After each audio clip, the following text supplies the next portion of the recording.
Hi guys, so right here we have the new facelifted BMW 7 Series. Currently the 7 Series in Malaysia is only available with one spec. It is the 740 LE. Now if you were to go online, all right, you go and search BMW 740 LE, you may not be able to find this spec of car because globally BMW is actually now calls this the 745 LE, but for reasons that I don't fully comprehend, BMW Malaysia has opted to keep the 740 LE name in our market. What is the significance? So before this, the pre-facelift model, the 740 LE was a 2-liter 4-cylinder engine, okay, had a 2-liter 4-cylinder engine mated to a plug-in hybrid system. This one now comes with a 3-liter inline 6 plug-in hybrid. So what this means is that I can no longer go up to BMW owners, BMW 7 Series owners with my E39 and tell them, dude, I've got more cylinders than you. So this 740 LE here, you can see this, this is a stunning shade of paint. This paint, right, from afar, it looks like a solid color, but in actual fact, if you go close up, it is a metallic paint.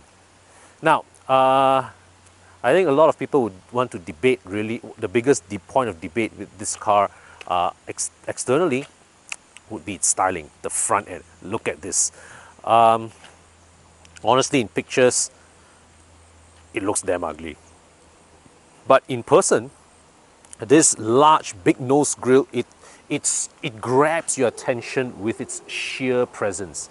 So you see, in this segment, right, presence counts for something. And if there's one thing that this big nose grille achieves, is that it gives the 7 Series fantastic presence. The previous one, the pre-facelift G11, it was a handsomely styled car, but it fails to differentiate itself significantly from the 5 Series. This one, no more. You see this big grille, you know you're looking at a 7 Series. And check out the headlights. BMW has given the 7 Series now with laser headlights, okay? Yep, so very high grade stuff. Very expensive stuff too, I reckon. So yeah, and the front bumper design, okay, it's a because this is not an M Sport car, so is a very elegant shape, but I like this little panel, this seemingly floating panel, okay, that that it's sort of like just stands there like a sculpture like that, okay. And you can see this is this air vent here. Yeah, so a very charming looking, very sophisticated looking design. The rims, nice simple design. Some may find it underwhelming, but I'm quite okay with it. And now they have also added, they have also made this side air vent here more upright, to further accentuate, to further emphasize the more boxy look of the car. Okay, they have also given extensive alteration. They have also done extensive alterations to the rear. You can see the tail lights, very similar in design to the G23 series. Okay, the lower edge of the bumper with all the chrome treatment out there. So overall, yeah, this 7 Series, right? Say what you like. This is no longer, compared to the pre-facelift G11, right? It's no longer an anonymous looking car. In fact, if you think back, it reminds us in a way of the E65, the Bengal 7 Series, the one that everybody says it's ugly as hell, but at the same time, it's also the one that most of us remember. Okay, so it's also the one that made the most impact, I would say. Okay, so let's check out the insides. We start with the front. So this is BMW's typically, well, very technical dashboard design, and you know, coming from my 16-year-old E39, there is still this layout. It still gives me a certain sense of familiarity. Okay, now they have let me see if I can start the car. All right, so this instrument cluster obviously is the same instrument cluster. This virtual instrument cluster, this is, get used to it. This is going to be the new age BMW instrument cluster appearance. There you have it. You have this. So yeah, it's this speedometer sweeping on this side, tachometer sweeping on this side. This really is going to take some. This really takes some getting used to. I want to bring your attention to BMW's selection of materials here. Fantastic stuff. You've got this wood, a gloss wood panel here, satin chrome surface, and my God, look at this.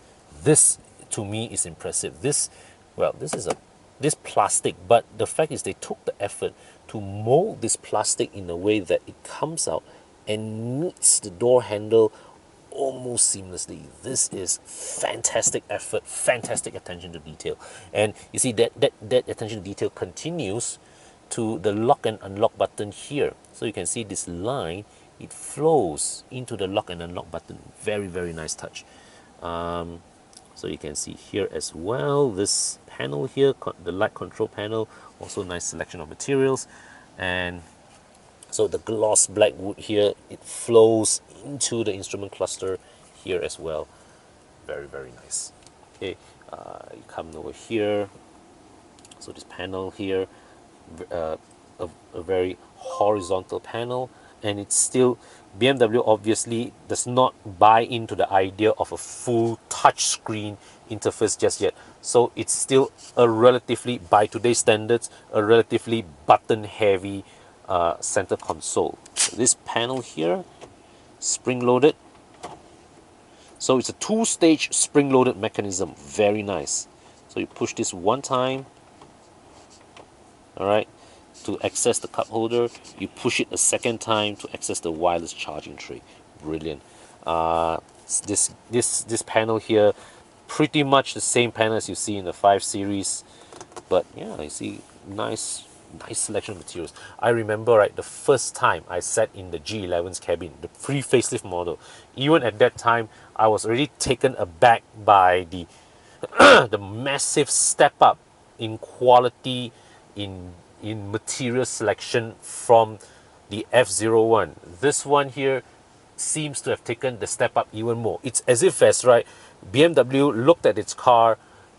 It's like BMW was looking at the Mercedes S-Class and said, challenge accepted, I'm going to pull all my stops to beat you.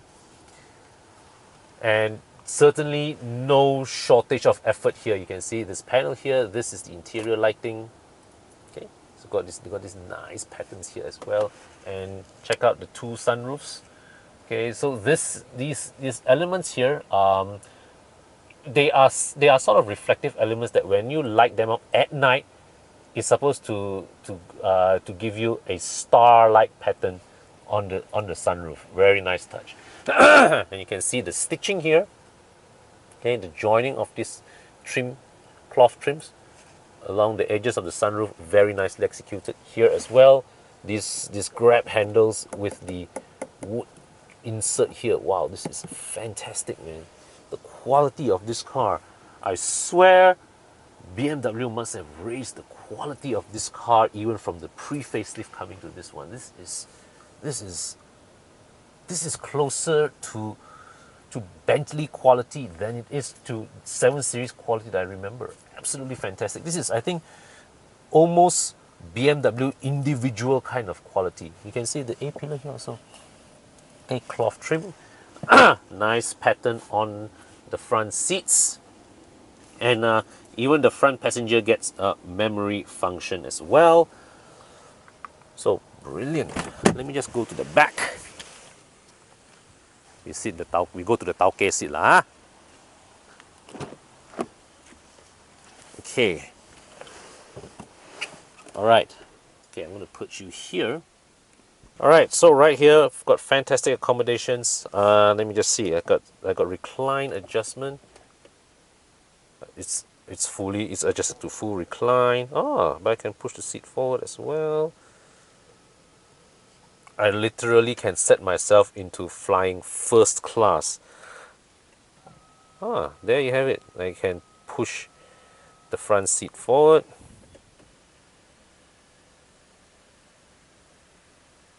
Nice. Free up more room. So let me just bring you to this. So this one adjusts the this adjusts the seat. This is the seat adjustment button. This button here toggles this panel to move the front seat. Okay, so here you can see spring-loaded ashtray. They actually have an ashtray on board. Okay, sunshades.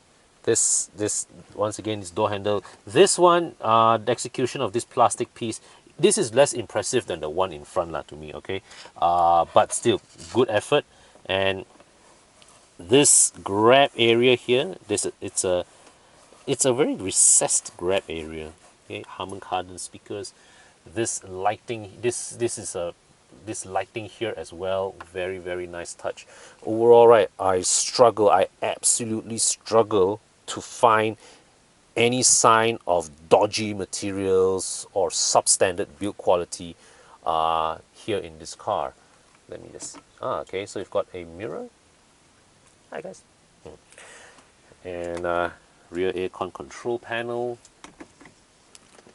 Okay. Yeah, so you've got two USB-C ports here and a HDMI port there. What do we have here? You've got a cigarette lighter, another two USB-C ports down here. Okay.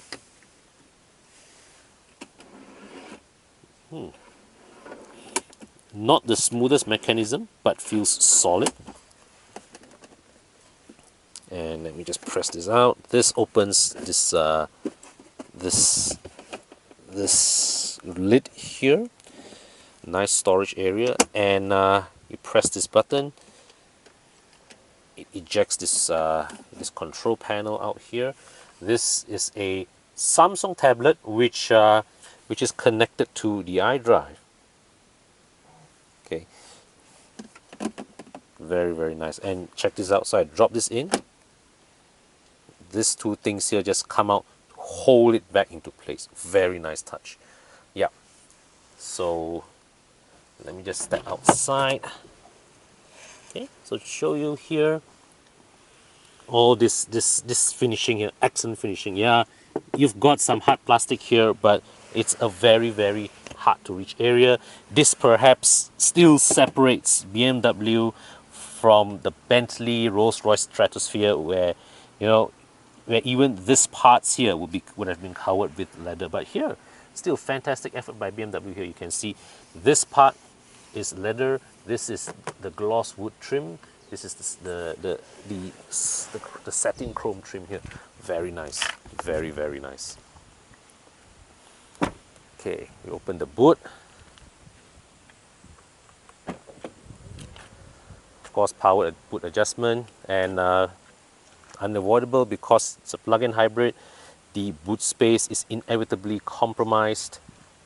Yeah.